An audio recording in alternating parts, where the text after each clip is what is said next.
හයි යාළුවනේ. ඉතින් අපි අද කැලණි පන්සල් තමයි ගියේ.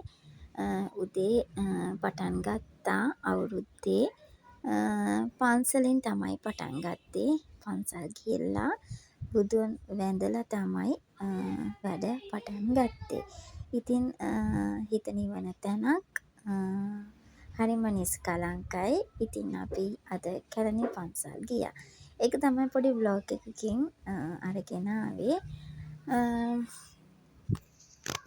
ඉතින් අද මයි ටේස්ටි රෙසිපි කියලා කිව්වට අද කෑම නම් හැදුවේ නැහැ යාළුවනේ.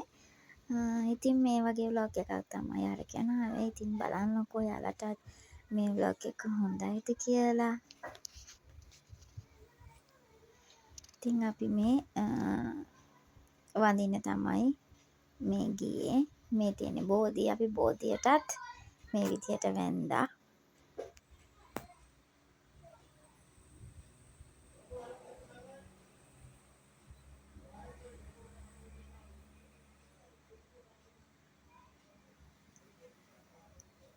ඊට පස්සේ අපි චෛත්‍යයටත් වඳින්න ගියා යාළුවනේ. ඉතින් අද සෙනඟ ගොඩක් අඩුයි. මේ 16 වෙනිදා තමයි මම මේ ව්ලොග් එක අරගෙනත් වීඩියෝ එකක් ගත්තෙත්. ඉතින් අද සෙනඟ ගොඩක් අඩුයි යාළුවනේ. නිදහසේ බුදුන් වඳින්න පුළුවන්. අද යන කෙනෙකුට ගියා නම්. අපි මේ දේවාලෙටත් ගියා.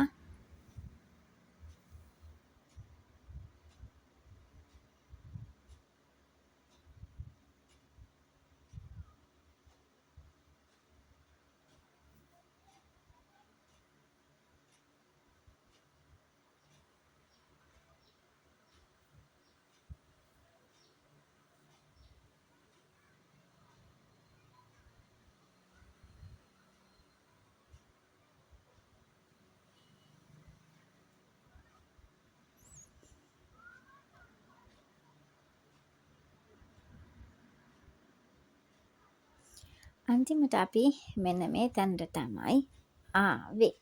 ඉතින් මෙතනත් චුට්ටක් කළා ඉඳලා අපි මෙන්න මේ වගේ සීතලේ කූල් අයිස්ක්‍රීම් එකක් සහ අන්නාසි අච්චාරුවක් ගත්තා.